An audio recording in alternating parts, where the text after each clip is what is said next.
그렇죠. 그런 거죠. 그래서 어쨌든 간에 선생님께서 철학을 좋아하시는 이유는 그것이 정답이 없기 때문인가요? 정답도 없고 그건 arguable 하잖아요. 경제학에서 arguable 해요. 난 내가 내 친구 누구라고 얘기 안 할게. 경제학하는데 뭐 게리 베커라고 있어. 노벨상 받은 사람 있죠. 네. 내가 그 친구한테 그랬어요. 야, 그거 좀 챌린지 해봐. 신을 어떻게 챌린지 하냐. 신이에요. 게리 베커는 노벨 받은 거지. 그렇게 트레이닝 받았어. 경제학한 사람들은요. 게리 베커는 신이다. He's God. God을 어떻게 챌린지 해. 나는 우리는 하버마스가 가시예요. 우리는. 챌린지 하잖아 제가. 그럼 내가 뭐 잘나서 하나?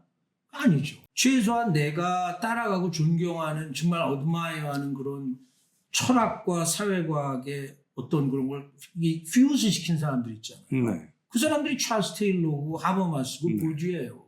보주가 그 얘기도 해요. 철학이라는 게 과연 사회학에서 떨어질 수 있냐 그런 얘기를 해요. 근데 그런 그 사람들이 나한테 마델이죠. 당연히. 그러니까 나는 나의 그거는 철학도 알고 사회과학도 알자는 얘기야. 나는 리니어하다라는 거는 경제학 같은 데는 적용될 수 있어요. 사회학도 방사형이야 아직도. 이론하는 사람들은 아직도 웨이버로 가야 되고 듀르케임으로 가야 되고 뽕뚜로 가야 돼.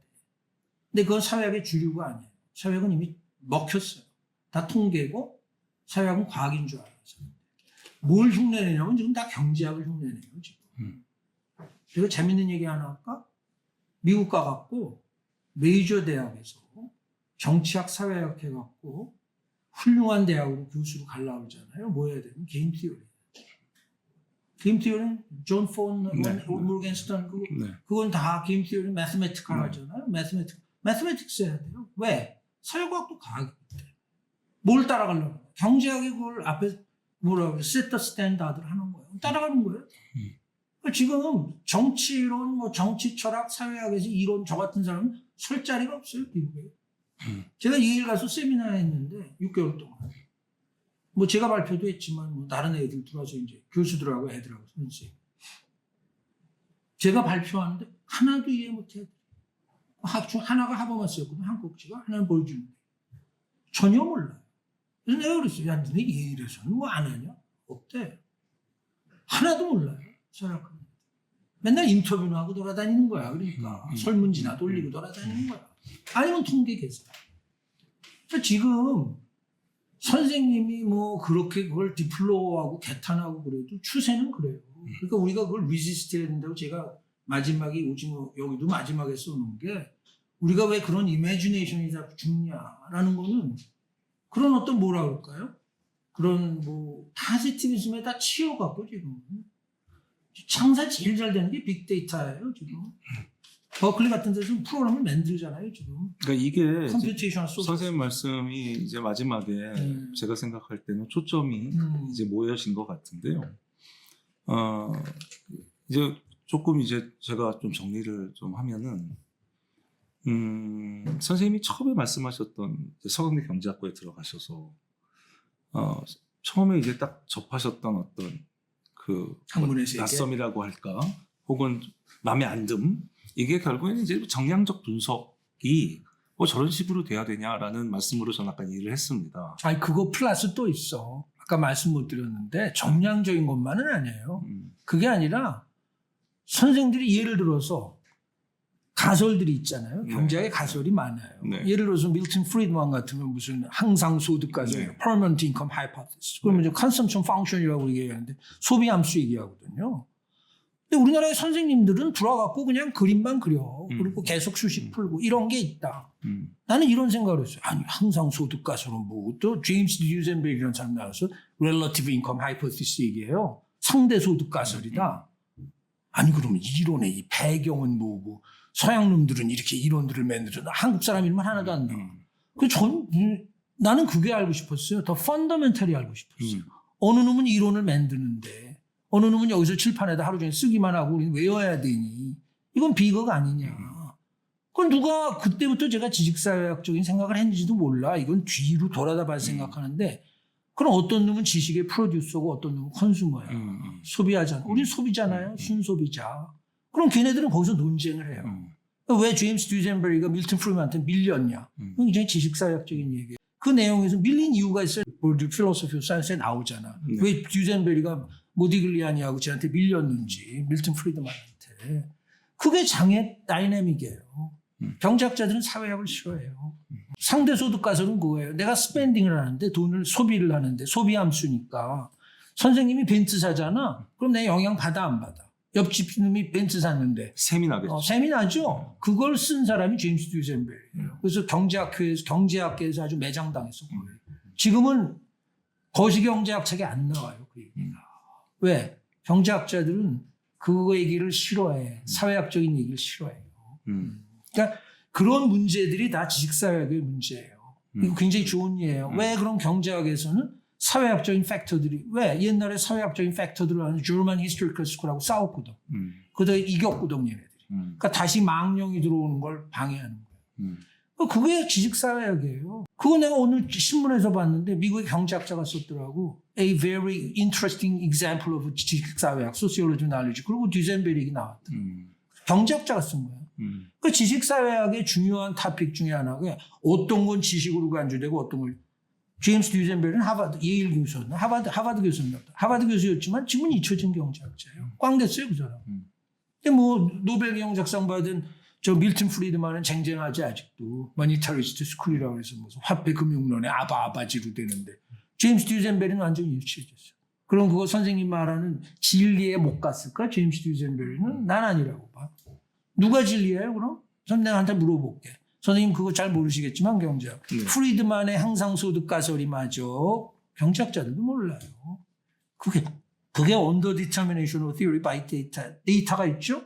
매크로 데이터가 있어요. 그래서 계속 타임 시리즈 데이터가 있어. 몇십 년 우리가 소비가 이렇게. 그럼 어느 이론이 맞을까? 그걸 설명하는데? 몰라요 그거. 근데 경제학자들이 그러면 왜 밀턴 프리드만을 좋아했을까? 그건 지식사회학적인 문제야. 사회학적인 문제죠. 그 안에서 암투지. 그리고 이미 투자한 게 있고. 선생님이 매스매틱스를 잘해. 그래서 하루 종일 매스만 했어. 근데 이제 매스 하지 말고 사회학하고 아니면 철학해야 된다고 선생님 반란하겠어 안 하겠어? 그렇죠? 그러니까 제가 이제 그 말씀을 드리려고 했는데 결국에는 이런 것 같습니다. 그러니까 특히 뭐 지금 현재 학문의 헤게모니는 미국이 쥐고 있으니까. 그렇죠. 심지어 뭐 제가 꽤 오래전입니다만은 그 독일에 갔더니 베를린 자유대학 뭐 다 애널리틱 필로소피 하고 있더라고요. 그러다 보니 이제 철학을 제외하면 나머지들은 거의 다 정량 분석인 것 같아요. 역사도 그렇고 경제학은 말할 것도 철학은 없고. 그게 애널리티컬 필로소피. 맞습니다. 그런데 이제 얘네들은 이제 정량은 어쨌든 뭐 정량으로 뭘 할 건 없으니까 정량을 할 거 없지만 그러니까 논리로 하고 있는 겁니다. 로직으로 하고 있는. 논리로 하고 있는 겁니다. 그러니까 그게 제가 생각할 때 선생님이 말씀하신 그러니까 철학이나 사회학이 뭐 결국 뭐 하나다라고 말씀하신 게 제가 지금 이해하기로는 그런 식의 어떤 정량 분석이나 혹은 그냥 숫자를 가지고서 뭔가 이제 익스플레인을 하고 하는 식의 사회학에 상당히 이거는 좀 문제가 있지 않냐. 이거보다 좀 더 사변적이란 말은 통상적으로 좀 안 좋을 때 쓰니까 사변적이라도 돼요. 조금 더 좀 깊은 수준에서 논의가 돼야 되는 게 아니냐. 이 정도 수준이 아니라 그렇게 논의할 수 있는 것이 어떤 장르가 지식사회학이다. 라고 생각하시는 걸로 저는 지금 이해가 되고요.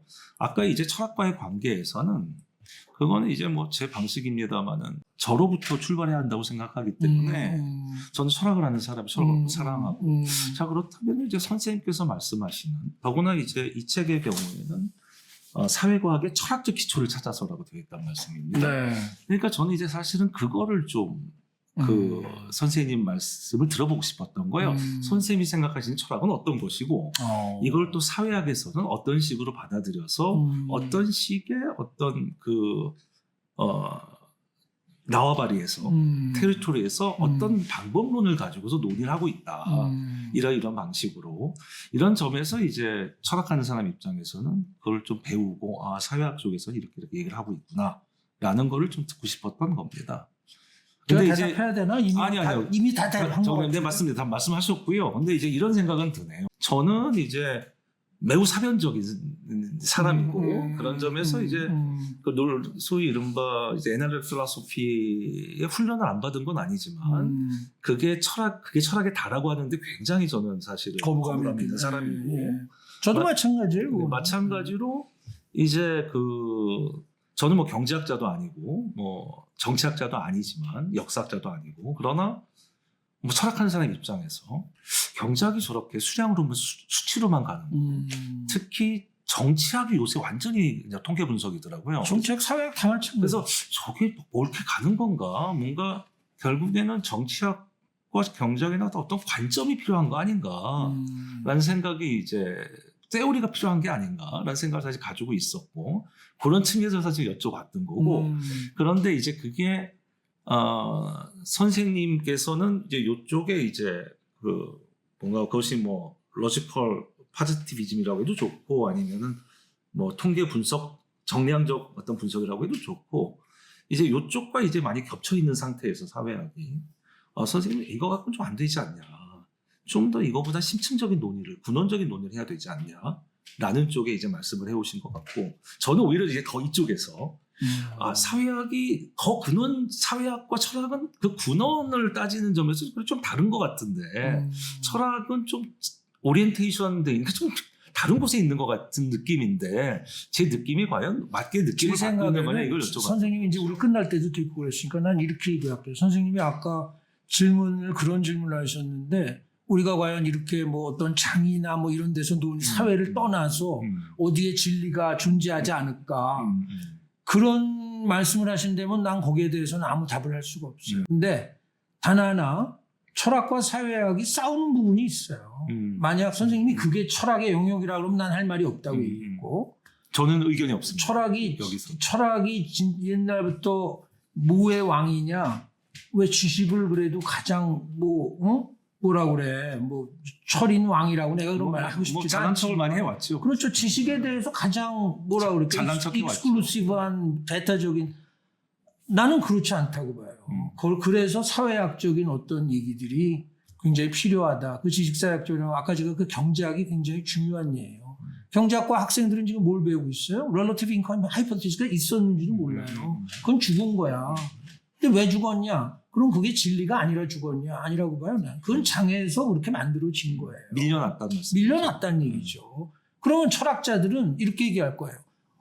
그러면 relative income hypothesis가 밀턴 프리드만의 permanent보다 진리가 아니라 밀어내졌다. 철학자들 그 퀘스천은 wrong question이라는. 그렇게 얘기하세요? 아닌데 철학자들은 뭘 따지냐면 force와 true를 따지니까. 그렇죠.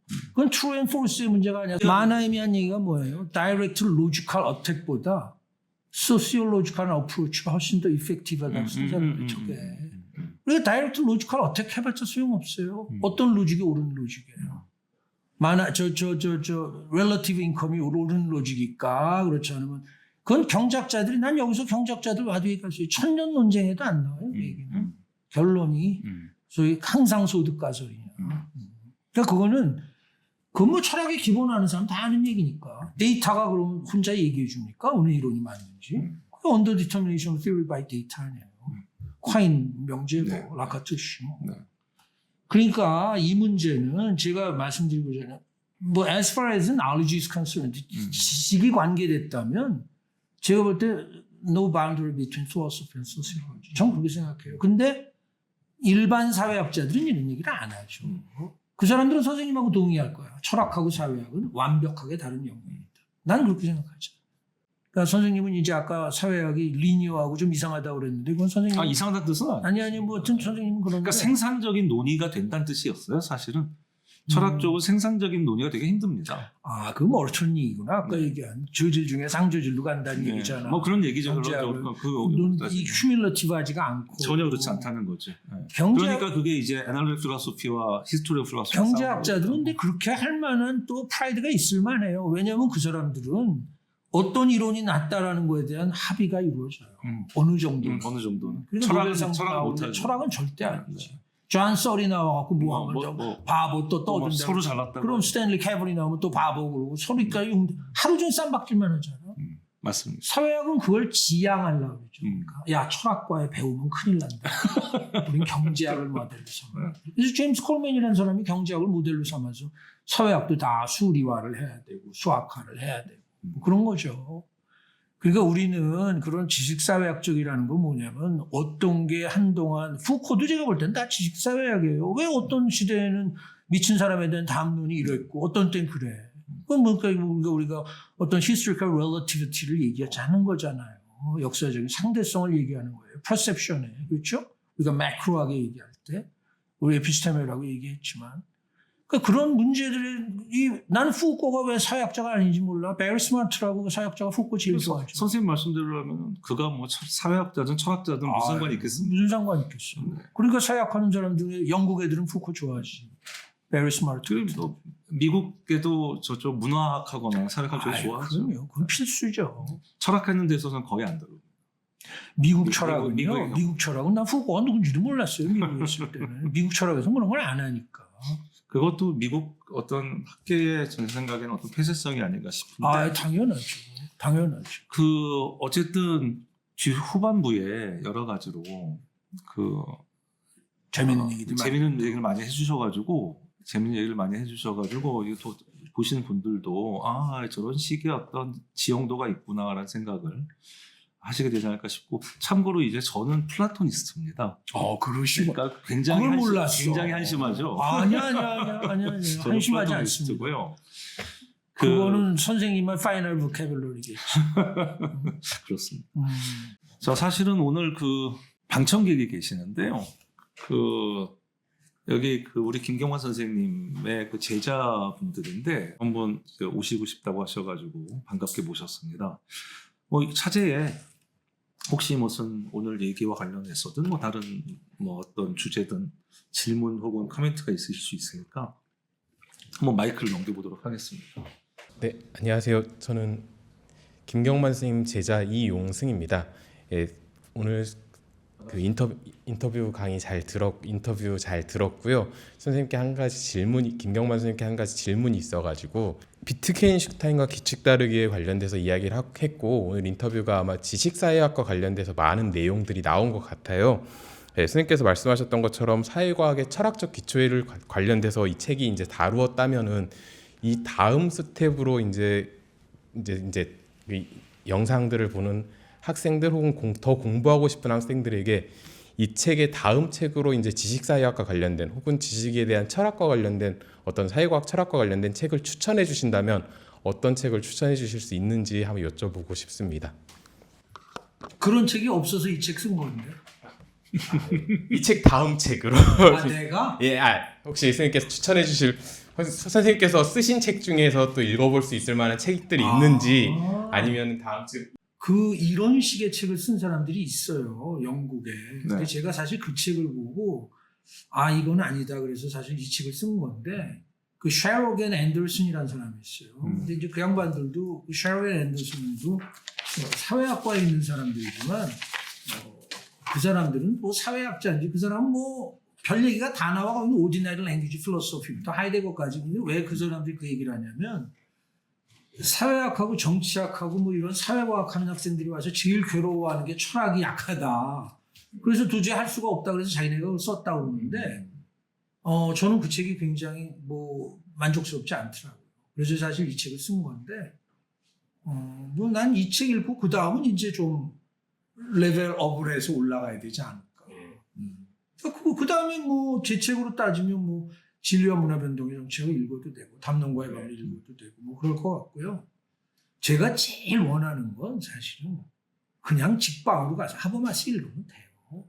보여주로 읽으면 돼. 근데 그거는 어렵죠. 물론 하버마스 처음에 읽기 시작하면 막 머리에 쥐가 나고 보여주 읽으면 쥐가 나죠. 근데 그거를 극복해야 된다는 거예요. 그러니까 학생들이 나한테 그런 물어본 거 있어요. 선생님 보여주 몇 년 읽으셨어요? 나 20년째 읽고 있어요. 보여주 지금. 하버마스도. 제일 자신 있는 게 보여주 하버마스요. 제일 많이 읽었고. 왜냐하면 저는 공부를 그렇게 따로 하지 않았어요. 2000년대 들어오면서 제가 읽었던 건 대학원 강의는 다 하버마스 보여주예요. 대학원 강의. 그래서 애들하고 같이 읽는 거야. 거기서 계속. 그럼 난 라인 바이 라인으로 해요. 이 줄에 나와 있는 거 이거 무슨 의미냐 뜻이냐. 이제 그러다가 이제 내가 그걸 뭐라 그래 숙지하게 되고 그렇게 되면은 이제 반론이 슬슬 나오지. 하버마스 이 지점에서 이건 아닌 것 같은데 보여줘도 이건 틀린 것 같은데 그렇게 되면 이제 페이퍼가 나오는 거예요. 그 공부를 뭐 하는 방법을 말씀드리자면 이렇게 기초적인 걸 읽으면 제 것만 읽으라는 얘기는 아니고 이제 룰 팔로잉에 대해서 사회과학에서 여기서 소개를 했잖아요. 그럼 찰스 테일러 것도 있고 거기는 하버마스 것도 있고 볼주 것도 있어요. 그럼 내가 그걸 즐겨서 읽어야 돼. 읽다가 밀어놨다가 읽다 밀어놨다 매일 그래야 돼. 매일. 거의. 왜냐면 저는 보주의 이 글 하나 뭐 줄 하나 하버마스의 줄 하나 가핑클 줄 하나 갖고 일주일 생각한 적도 많아요. 이 줄 하나 갖고 이게 뭘 의미하나. 그렇게 페니트레이션이 안 돼. 쉽지 않아요. 그 사람들. 세계적 대가들이기 때문에. 그리고 제가 그 하버마스의 추종자 토마스 맥카티라고 있어요. 선생님 아시죠? 네. 토마스 맥카티가 하버마스를 미국에 그렇게 소개하고 세계적인 학자고 Distinguished Professor of Philosophy of Northwestern에서 그런데도 하버마스를 이해 못한 부분이 있어요. 제가 비판했는데 하버마스의 그 남을 어떻게 understanding 하느냐. 그럼 하버마스를 제대로 못 읽은 거야. 그러니까 읽다 보면은 맥카티의 문제도 나오고 다 보여요. 그게. 제 좌우명은 뭐냐면 100번 읽으면 뜻이 나온다. 백도 뭐 의자였냐 뭐냐 무식해서 잘 모르겠지만 100번 읽으면 나와. 그 대신 쇄심줄로 나가야지. 계속 읽어야 돼. 제가 좀 이건 건방진 얘기일지 모르지만 우리나라 학생들이나 뭐 일반 뭐 읽어서 쇄심줄이 없어. 그거 계속 읽어야 돼요. 10년 20년. 그러면 하버마스에 저는 하버마스 커뮤니티가 있어요. 당연히 하버마스 제 글들이 하버마스 비블리오그래피에 다 올라가 있고 뭐 제가 그 하버마스 90회 생신에 한국 대표로 해서 하버마스에 대해서 쓴 것도 있고 근데 그건 뭐 제 자랑이 아니라 하버마스를 그만큼 어드마이어해요. 나는 훌륭한 학자 배우고 싶어. 그 대신 또 비판점도 보이죠. 보주도 마찬가지. 근데 보주 하버마스가 굉장히 웃기는 사람들이 서로 언급을 안 해. 무시무시한 사람들이기 때문에. 근데 보주가 하버마스를 한 번 언급해요. 한두 번. 근데 뭐 약간 바보 같은 사람이다 이렇게 얘기하지. 틀렸다. Theory of Communicative Action. 하버마스는 보주에게 일치 안 해요. 그래도 그 두 사람이 기든스도 저도 뭐 소시적인 기든스도 많이 읽었는데 기든스 읽고 나니까 읽을 게 없어. 그게 다야. 근데 하버마스하고 뭐 보주는 워낙 뭐 더 프로파운드한 사람이라 그래서 그런 책들을 읽으면 될 것 같아요. 뭐 우회로는 없어. 제가 볼 때. 머리를 박치고 돌파하는 수가. 결국에는 원전으로 돌아가라라는 당연하죠. 말씀이네요. 네. 네, 안녕하세요. 저는 김경만 선생님께 석사 지도를 받았었던 황동준이라고 하는데요. 저는 진행하신 선생님께 질문을 드리고 싶은데, 네, 저는 사실 선생님 그 학부 수업과 또 대학원 수업을 들으면서 들었었던 많은 예시와 어떤 뭐 설명 그리고 주장이 이 책에 많이 담겨 있어서 오랜만에 그 얘기를 듣고 그러는 게 굉장히 재밌었습니다. 근데 선생님께 이전에 못 들었었던 예시가 하나 있었는데 그게 그 엘비스 프레슬리의 형용할 수 없는 슬픔이라는 그 노래에 대해서였어요. 근데 그 형용할 수 없는 슬픔이라는 게 사실은 개인적인 언어처럼 보이지만 그 뒤에 굉장히 사회적인 의미가 숨겨져 있는 것이고 사회적 의미로 다 표현할 수 없는 개인적인 감정을 그렇게 제목으로 표현한 걸 텐데 저는 그 비트겐슈타인의 규칙 따르기라는 개념이 그러한 이 형용할 수 없는 개인적인 언어를 이해할 수 있는 하나의 도구, 이론적인 도구가 된다라고 느껴졌고 그게 책 후반부에 가면 실증주의와 그리고 최근에 빅데이터 그러한 눈에 보이는 것들을 자꾸 포착하고 집중하려고 하는 최근의 학문적인 경향 그리고 학문적 경향을 넘어서 오늘날의 어떤 시대 정신이라고 해야 될까요? 그것을 관통하죠. 돈이 제일 중요하고 측정할 수 있는 것이 중요하고 선생님께서 자주 예시로 하셨지만 결혼 시장에서 사람의 외모와 재력과 이러한 가시적인 것들이 중요해지는 시대인데 사실 저는 이러한 가시적인 것 뒤에 보이지 않는 것, 형용할 수 없는 것을 규칙 따르기 개념으로 이해할 수 있다는 점에서 이 책이 공부하려는 학생들에게 되게 도움이 많이 될 거라고 생각을 했는데요. 저는 그래서 진행하신 이제 선생님께서 이 부분을 어떻게 읽으셨는지 특히 실증주의와 빅데이터라는 요즘의 문제에 대해서 어떻게 생각하시는지 여쭙고 싶었습니다. 지금은 제가 이제 솔직하게 말씀을 드리겠습니다. 저 질문에는. 사실은 왜냐하면 이 롱테이블이 이제 항상 저희가 견제하려고 하는 자세는 계속 서로 이제 대화를 해 나가지만 그 Q&A식은 지향을 하는 거죠. 계속 대화를 해 나가지만 주인공은 게스트다. 라는 게 기본적인 취지이기 때문에 결정적인 순간에 저는 이제 제 의견을 빠집니다. 왜냐하면 그 이유는 오로지 게스트를 돋보이게 하기 위해서고. 근데 이 질문에 대해서 그냥 제가 솔직하게 말씀을 드릴게요. 제가 이제 연대철학과를 다 나왔는데 그 당시에는 사회학과가 문과대학에 있었기 때문에 계속 이제 교류가 많았습니다. 그렇죠. 같은 같은 단과대학에 있으니까요. 근데 이상하게 맨날 싸우는 거예요. 이해를 잘 못했죠 그때. 철학과하고 사회학과 맨날 싸워요. 어쨌든 난 처음 들어보는 여러 가지 이유로 싸워요. 항상 싸워요. 그러니까 뭐 하다못해 저는 이제 90학번인데 그때는 워낙 뭐 데모 많이 하고 하던 시절이니까 그 안에서도 해계문제적 싸움이 있습니다. 이제 그 학생운동하는 친구들 그래요? 사이에서 맨날 문과대에서 싸우는 거 철학과하고 사회학과예요. 그 안에서. 쟤네들은 왜 이렇게 싸울까? 좀 궁금하긴 했어요. 근데 선생님 책을 읽고 이게 물론 선생님이 하시는 이 지식사회학이 사회학 전체에서 얼마나 메인스트림인지는 모르겠어요. 그런데 어쨌든 이제 빵 부실에게 빵에 읽어보게 된 붙어있는 거죠. 깨. 그 정도야. 그런데 약간 알 것 같아요. 왜 그렇게 철학과랑 사회학과 싸웠는지. 그 이유가 딱 그 지점이에요. 돈하고 결혼, 가시적인 세계. 그 근원에 뭐가 있어? 여기 룰 팔로잉이 있다. 그런데 철학하는 사람 입장에서는 이걸 근원적인 거로 받아들이기가 너무 어려운 거예요. 룰 팔로잉도 별로 근원적으로 느껴지지 않는 거예요. 선생님이 플라토니스트라고 그러냐? 뭐 그런 면도 있겠죠. 근데 기본적으로 철학하는 사람들은 어떤 식으로 사냐 하면 자, 룰 팔로잉이라면 네가 얘기한 룰이라는 게 도대체 뭐냐 이렇게 가는 거거든요. 그게 철학적 작업이에요. 룰이라는 게 뭐냐. 이렇게 보면 무슨 말씀인지 이렇게 보면 저거고. 그러니까 사실 철학은 어떤 식의 보면 사회학자 사람들이 보면은 야 니들이 맨날 개념 분석만 하고 앉았고 개념 장난만 하고 앉았지. 거기서 뭐 무슨 생산적인 아웃풋이 나올 수 있냐라고 하면 비판할 수 있을 거예요. 그런데 이제 문제는 층위가 좀 달라지는 거예요. 네, 그러니까 이제 봐서 선생님 말씀 오늘 들어보니까 선생님께서 사회학 안에서는 굉장히 근원적인 문제를 다루고 계신 거고 그런 점에서 한편으로는 아까 모튼이라고 그랬나요 선생님께서 이제 저질일 수도 있는 거고 그런 식의 작업은 이게 뭐 수적으로 탁탁탁 나와가지고 정말 반박 못하게끔 해야 고급인데 저질이라고 얘기한 거는 그건 내 월딩이에요. 그런가요?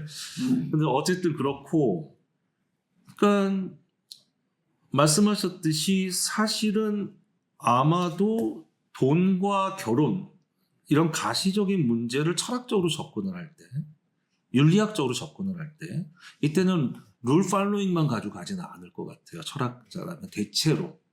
그렇다면 일단 결혼이라는 게 어떤 의미냐, 돈이라는 게 어떤 의미냐, 이게 뭔가 의미가 전도돼 있다. 뭐 이런 식으로 가지 않을까 싶고, 그건 좀 재미없는 얘기고 제 말씀을 드릴게요. 저는 이원론자입니다. 그런 점이 제가 느꼈을 때 약간 정서적 버거움을 느꼈던 것 같아요. 읽으면서. 저는 이원론자입니다. 그럼 어떤 이원론자냐? 생활세계가 있어요. 생활세계가 있고 생활세계에서는 뭐 다양한 얘기도 가능하고 뭐 과학적인 어떤 방법론을 사용할 수도 있고 아니면 뭐 지식사회학적 방법을 사용할 수도 있고 언어를 가지고서 할 수도 있고 뭐 다양합니다. 그런데 그때 그 스코프에서 할 수 있는 얘기는 제 기준에서는 법이 다예요. 법으로 끝나요. 그러니까 여기 룰 팔로잉이라면 룰 팔로잉의 현 시대에 가장 효율적인 법을 만들어서 쓰면 되는 거예요. 그러니까 사실은 굉장히 탈사회학적이라고 할 수 있겠죠.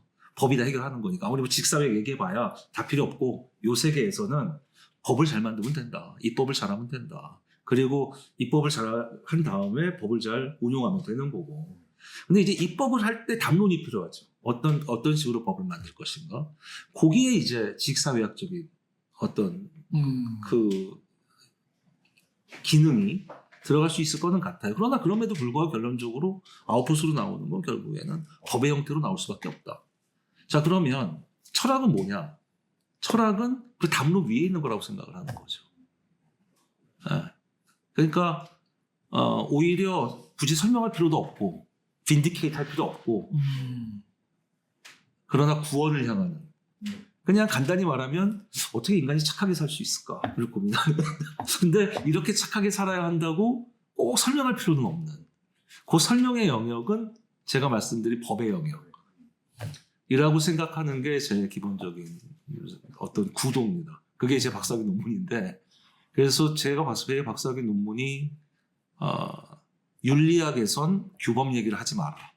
도덕 철학에선 규범 얘기를 하지 마라. 규범은 법하게 할 일이지 윤리하게 할 얘기 아니다.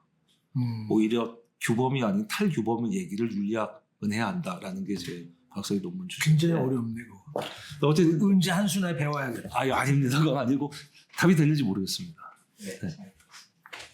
오늘 김경환 선생님 모시고 아주 다이내믹하게 이 사회학에서 중요한 게 다이내믹이더라고요. 동력학.